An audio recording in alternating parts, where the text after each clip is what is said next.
देख रहे हैं आज तक। बंगाल के चुनावी खेल का पहला राउंड शनिवार यानी कि कल है, लेकिन उससे पहले प्रचार के आखिरी दिन ममता और बीजेपी ब्रिगेड में रैलियों के जरिए आर पार की जंग हुई। अमित शाह और योगी ने ममता राज पर भ्रष्टाचार का ठीकरा फोड़ा, तो दीदी ने बिना नाम लिए प्रधानमंत्री पर विवादित बयानों की छड़ी लगा दी, जिस पर अब सियासत सुलगना पक्का। 15 स्कीम लेकर आए हैं और दीदी 115 स्कैम लेकर कौभांड लेकर आई। এই ভাঙা পায়ে যা খেলবো না, बीजेपी তোমাকে বোল্ড আউট করে মাঠের বাইরে বের করে দেবো। अरे दीदी मालूम नहीं है आपको, बंगाल का छोटा बच्चा भी हर रोज फुटबॉल खेलता है, तेरे खेला होने से कोई नहीं डरता। रॉयल बेंगल टाइगर हारते जाने ना, रॉयल बेंगल टाइगर बीजेपी के पुनर्मुषिको भव करबे। ये दमदार और दिलचस्प लड़ाई है उस जंगल महल की जहां से बंगाल में वोटिंग का आगाज होगा और जहां 2019 के चुनाव में ममता बनर्जी को ऐसा झटका मिला था कि देखते ही देखते बीजेपी उनकी कुर्सी का खतरा बन गई। जंगल महल का ये इलाका कभी लेफ्ट का किला था। ममता बनर्जी ने इसे लेफ्ट से छीना, 2011 और 2016 का चुनाव जीता, लेकिन 2019 में बीजेपी ने इसे दीदी से छीन लिया। इस चुनाव में दीदी और बीजेपी की वही सीधी लड़ाई।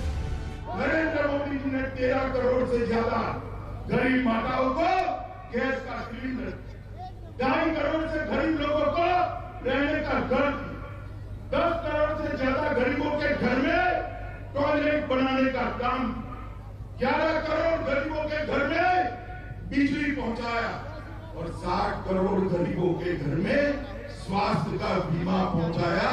हमारे दीदी जो है स्वास्थ्य का 5 लाख रुपया आपके घर में नहीं पहुंचने देगी। ভোটের আগে 100 টাকা কমাবে লোক দেখানোর জন্য, তারপর আবার 1000 টাকা বাড়াবে। একটা গ্যাস যদি বিনা পয়সায় চাল দেবো আর চালটা ফোটাতে 900 টাকা লাগবে, বুঝুন তাহলে কি হবে? আর বিজেপি ভোট পাবে? বলুন গ্যাসের বদলে গ্যাস চাই, গ্যাস হবে না, গ্যাস বিনা পয়সায় দিতে হবে। ममता बनर्जी पूरा जोर लगा चुकी हैं कि जंगल महल का जो इलाका सियासी तौर पर बीजेपी के प्रभाव में आ चुका है, वो फिर से उनके पास लौट कर आ जाए और बीजेपी पुरानी स्थिति में पहुंच जाए। पिछले 2 हफ्ते से ममता बनर्जी ने यहाँ बैक टू बैक रैलियां की हैं। पुरुलिया से ही व्हील चेयर वाला प्रचार शुरू किया था और बीजेपी को घूम घूम कर खूब कोसा है। बीजेपी ने भी दबदबे को बनाए रखने के लिए पूरी ताकत झोंकी है। प्रधानमंत्री, गृह मंत्री, रक्षा मंत्री से लेकर बड़े बड़े नेताओं की बैक टू बैक रैलियां हुई हैं। मोदी जी 115 स्कीम लेकर आए हैं और दीदी 115 स्कैम लेकर कौभांड लेकर आई। अब आपको तय करना है, स्कीम चाहिए या स्कैम चाहिए।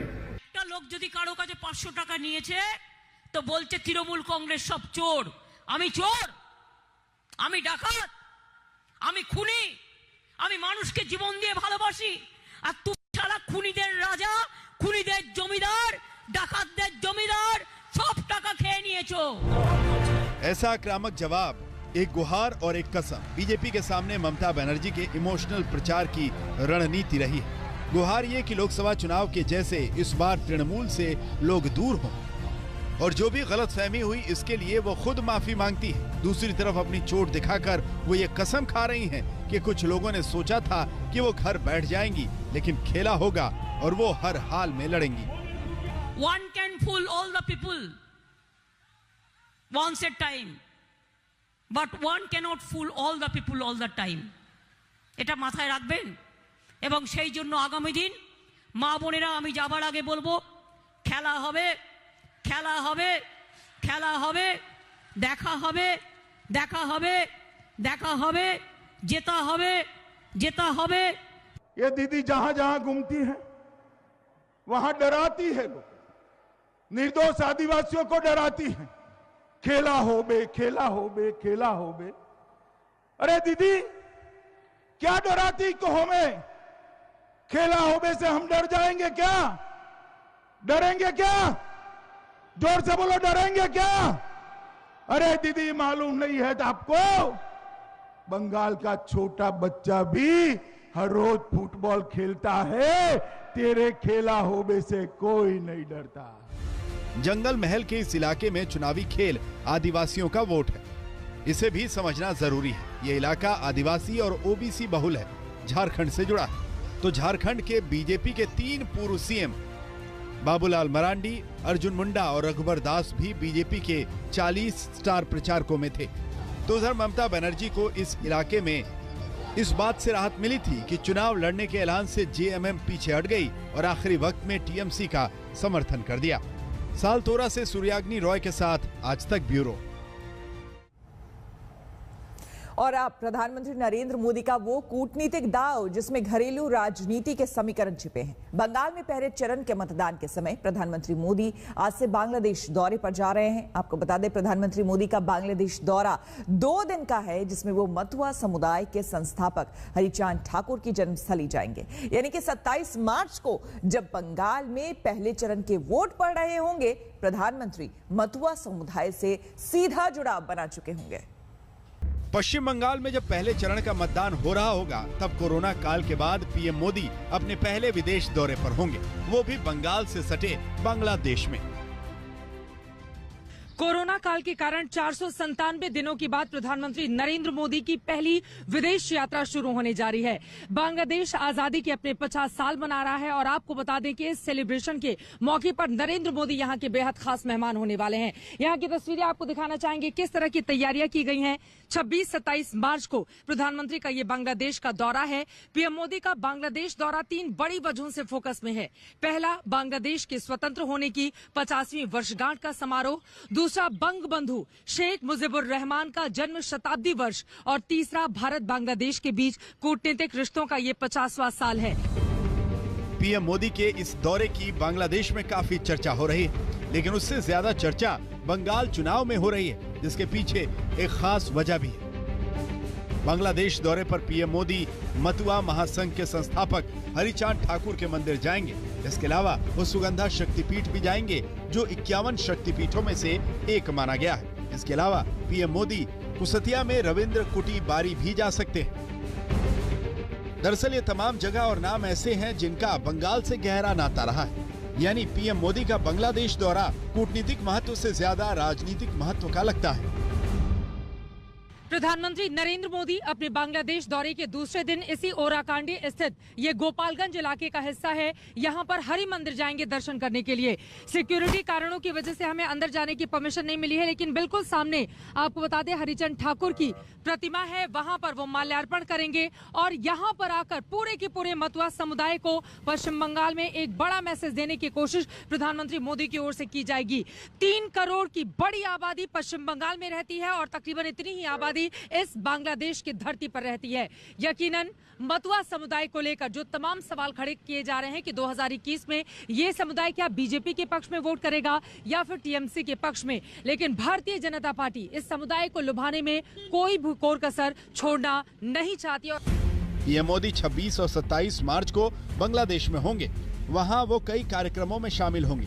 बांग्लादेशी प्रधानमंत्री शेख हसीना के साथ भी वो मंच शेयर करेंगे, लेकिन उनके इस दौरे की हाईलाइट होगा ओराकांडी मंदिर। यह मतुआ महासंघ के संस्थापक हरिचांद ठाकुर का मंदिर है, जिन्हें बंगाल में मतुआ समुदाय के लोग भगवान का अवतार मानते हैं।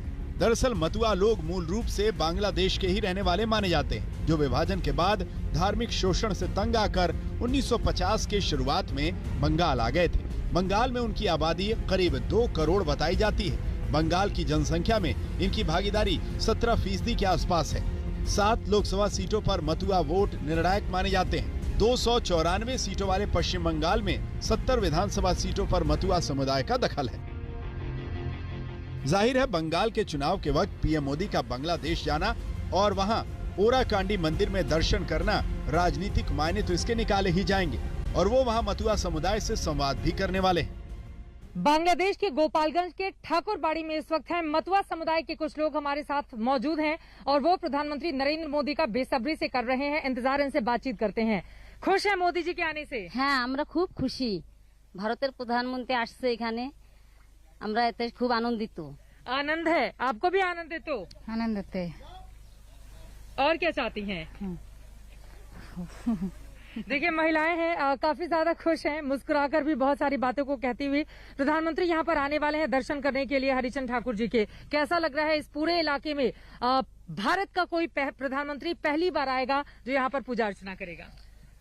আমরা সবাই অত্যন্ত আনন্দিত যে এই যে প্রথম মানে বাইরের কোনো রাষ্ট্রপ্রধান আমাদের বাংলাদেশে আসতেছে এবং তিনি আমাদের হরিচাঁদ মন্দিরে পূজা করবেন, এটা আমাদের কাছে অত্যন্ত আনন্দের এবং গর্বের।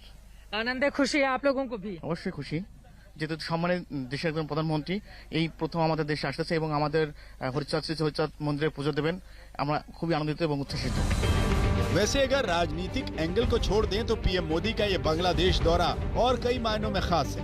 पहली बार ऐसा होगा जब कोई भारतीय प्रधानमंत्री बंगबंधु शेख मुजीबुर रहमान साहब की जन्म शताब्दी का ये वर्ष है और इसी वजह से प्रधानमंत्री नरेंद्र मोदी का तुंगीपाड़ा में भी एक लंबा चौड़ा कार्यक्रम होने वाला है। आपको बता दें प्रथम राष्ट्रपति बांग्लादेश के जिनका ये घर है, यहाँ पर उनकी तमाम यादों को संजो कर रखा गया है और यहाँ पर भी पीएम मोदी आएंगे एक कार्यक्रम में शामिल होने के लिए, उनकी यादों को देखने के लिए। ये दूसरा हिस्सा आपको बता दें अंदर मजार है, जबकि बाहर जितने भी लोग आते हैं यहाँ पर उनको अपनी श्रद्धा सुमन अर्पित करते हैं। और यहाँ पर आप देखेंगे सुरक्षा के भी किस तरह के इंतजाम किए गए हैं। बांग्लादेश आर्मी के तमाम जवान यहाँ पर लगातार नजर रखे हुए हैं, चप्पे चप्पे की सुरक्षा भी यहाँ पर बढ़ा दी गई है। यकीनन प्रधानमंत्री मोदी की सुरक्षा से किसी भी तरह का कोई कॉम्प्रोमाइज नहीं होना। अपने दौरे पर पीएम मोदी बांग्लादेश में करीब 36 घंटे रहेंगे और 2 दिनों में कुल मिलाकर 5 कार्यक्रमों में हिस्सा लेंगे। पीएम मोदी के स्वागत के लिए बांग्लादेश में भी तैयारियां जोर शोर से चल रही हैं। जितनी जल्दी पीएम मोदी को शायद बांग्लादेश जाने की होगी, उतनी ही बेसब्री बांग्लादेश को उनके आने की है।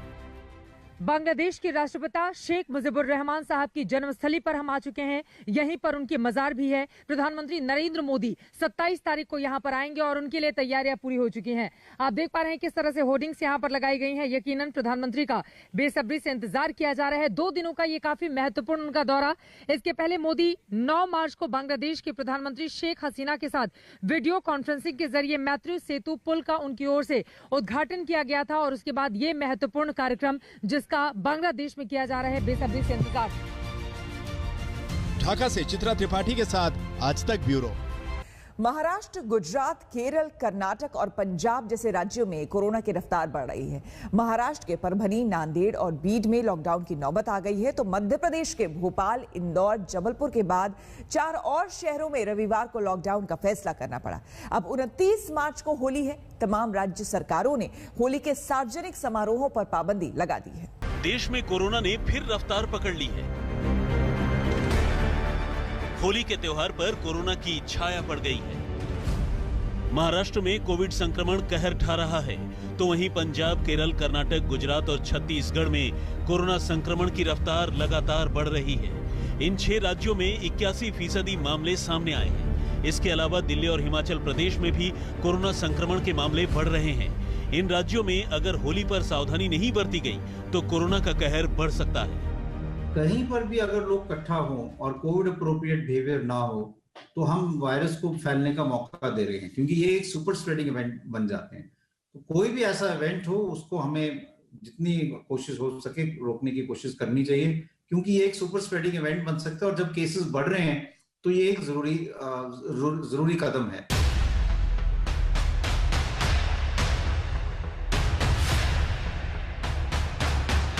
बुधवार को देश में कोरोना संक्रमण के कुल 53,364 केस सामने आए।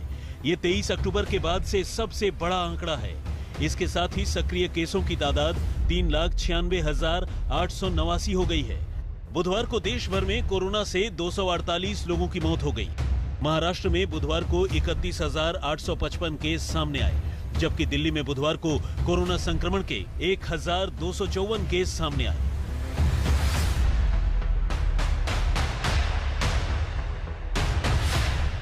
होली के त्योहार के ठीक पहले दिल्ली में कोरोना संक्रमण की रफ्तार बढ़ गई है। लगातार 2 दिनों से 1000 से ज्यादा लोग कोरोना पॉजिटिव मिल रहे हैं। मौतों का आंकड़ा भी बढ़ रहा है। बाजार में भीड़ है तो लोग सावधानी भी बरत रहे हैं। ऐसी भीड़ भड़के वाली जो दुकानें हैं, जो मार्केट्स हैं, यहाँ पर ज़्यादातर कोविड फटीग जिसको कहते हैं वो देखा जा रहा है। आप मेरे पीछे देख सकते हैं कि काफ़ी लोग यहाँ पर जुड़े हैं। सिविल डिफेंस वॉलंटियर्स यहाँ पर हैं ताकि वो लोगों को जागरूक कर पाएं। कोरोना अभी नहीं गया है और अमूमन यहाँ पर लोगों को मास्क पहनने की हिदायत दी जा रही है, लेकिन कई ऐसे भी लोग हैं जो नहीं सुनते, जिन पर फाइन लगाए जाते हैं। कोरोना की तेज रफ्तार को देखते हुए तमाम राज्यों की सरकारों ने होली के त्योहार पर गाइडलाइन जारी की है, तो कई राज्यों में होली और शब बारात के सार्वजनिक समारोहों पर पाबंदी लगा दी गई है। इन राज्यों में शामिल हैं महाराष्ट्र, गुजरात, हरियाणा, ओडिशा, दिल्ली और चंडीगढ़। पंजाब में कोरोना के न्यू यूके स्ट्रेन के मामले बढ़ते जा रहे हैं। मोहाली में सिविल अस्पताल में कोरोना के 115 सैंपल पॉजिटिव निकले, जिनमें से 106 मामले न्यू यूके स्ट्रेन के हैं।